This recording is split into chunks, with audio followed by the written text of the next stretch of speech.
Libérez-vous de la victimisation. Je me libère, je transcende cette frustration. Il est facile de se sentir victime des circonstances.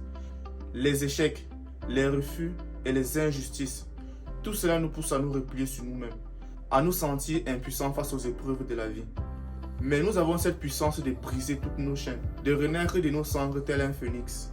Bonjour à tous et bienvenue sur World Life Home. Aujourd'hui, nous allons parler d'un sujet très délicat mais crucial. Défendre une cause ou en être otage. La victimisation, un phénomène qui touche bon nombre d'entre nous. Surtout la classe moyenne qui s'apitoie de son sort, qui se sent emprisonné du régime.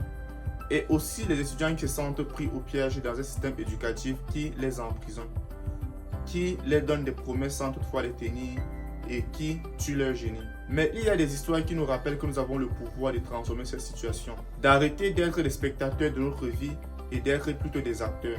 Prenons l'exemple de Nelson Mandela. Injustement emprisonné pendant 27 ans, il aurait pu se laisser submerger par la haine et le ressentiment.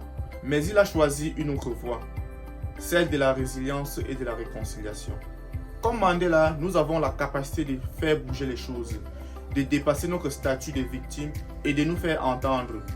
Chaque échec, chaque refus, chaque injustice est une opportunité d'apprentissage. D'ailleurs, Nelson Mandela le disait le plus souvent, « Je n'échoue jamais, soit je gagne, soit j'apprends ». À nous maintenant de comprendre que chaque échec, chaque refus et chaque injustice est une opportunité d'apprentissage, une chance de nous renforcer et de devenir meilleurs. Il est important de ne pas affronter ces défis seuls. Rejoignez des communautés, soutenez-vous mutuellement, partagez vos expériences. Ce n'est qu'ensemble que nous pouvons transformer nos lamentations en actions positives. Nelson Mandela le disait déjà, pour faire la paix avec un ennemi, on doit travailler avec cet ennemi jusqu'à ce qu'il devienne notre associé. C'est en prenant les rênes de notre destin, en osant aller et en travaillant intelligemment et sans relâche que nous pouvons réaliser nos ambitions. Rappelez-vous, rien n'est impossible à celui qui ose et travaille sans jamais abandonner. On ne le dira jamais assez.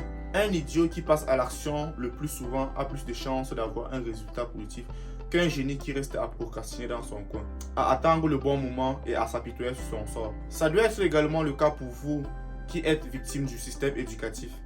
Pour vous qui faites un travail que vous n'aimez pas, parce que vous dites ne pas avoir le choix. Pour vous qui êtes au chômage et qui pleurez chaque jour le gouvernement qu'il vienne vous sortir de votre situation misérable. Et pour vous qui avez de la peine à sortir la tête sous l'eau, vous devez comprendre que le gouvernement ne pourra jamais vous aider. La seule personne qui a à mesure de vous aider, c'est vous-même. C'est cette personne que vous voyez quand vous êtes devant un miroir. C'est cette personne qui ne vous abandonnera jamais. Arrêtez de vous victimiser. Arrêtez de vous faire passer pour des victimes et prenez votre vie au sérieux. Prenez votre destin en main et surtout, travaillez sans relâche. Nous avons eu des personnes qui ont eu jusqu'à 7 refus de demande de visa et ont obtenu leur visa à la 8e tentative. Ces personnes auraient dû abandonner dès la 2e ou la 3e tentative. Mais ces personnes ont compris que si tu tombes 7 fois, tu dois te relever 8 fois. Si tu tombes 10 fois, tu dois te relever 11 fois. C'est généralement la dernière clé du trousseau qui ouvre notre porte. À nous de comprendre que nous sommes les acteurs principaux de notre propre vie. Personne ne viendra changer notre situation. C'est à nous de le faire.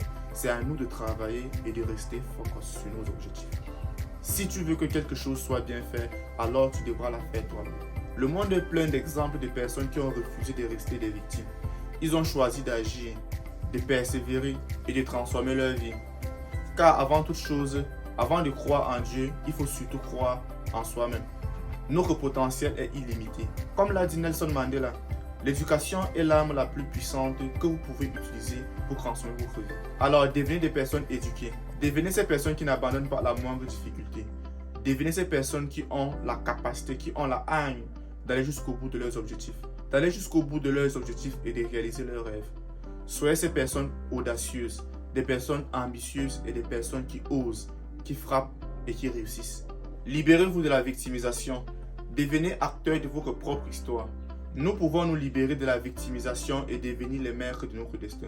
Comme l'a dit F. Tangro dans Souriant dans les épreuves, nous pouvons nous libérer de la victimisation et devenir les maîtres de notre destin. Toi aussi, tu peux faire jaillir le potentiel ou bien l'étincelle qui sommeille en toi. Libérez-vous de la victimisation. Osez, persévérer et transformer votre rêve en réalité. Tout ce que ton cerveau peut imaginer, il peut l'accomplir. La seule limite qui peut t'empêcher d'atteindre ton objectif sont exactement tes pensées limitantes. J'espère au moins que ces conseils te seront d'une aide précieuse. N'hésite pas à les appliquer, à croire en toi et surtout à te réveiller, à faire jaillir ce potentiel qui sommeille en toi. N'arrête pas d'apprendre, de persévérer et de partager tes connaissances avec d'autres personnes. Rejoins des communautés pour grandir et surtout apprendre des autres. C'est quand la victime se prend en main. C'est quand la victime arrête d'être une proie. C'est quand la victime devient acteur de son histoire et transforme ses plus beaux rêves en réalité que l'histoire avance et que l'humanité gagne. Quand il n'y aura plus d'invités ou d'étrangers, alors le débat sur la victimisation sera de l'histoire ancienne. Merci d'avoir regardé cette vidéo jusqu'ici. Si tu as des questions à me poser, n'hésite pas à me laisser en commentaire et surtout à nous rejoindre sur notre plateforme World Like Home, un espace d'échange et de convivialité. On se retrouve à la prochaine. Prends soin de toi. Crois en toi et surtout crois en Dieu. Ton potentiel est illimité. Le monde a besoin de toi et sache que tu es mission pour le monde entier. On se retrouve sur World Like Home Community. Le bonheur est gratuit.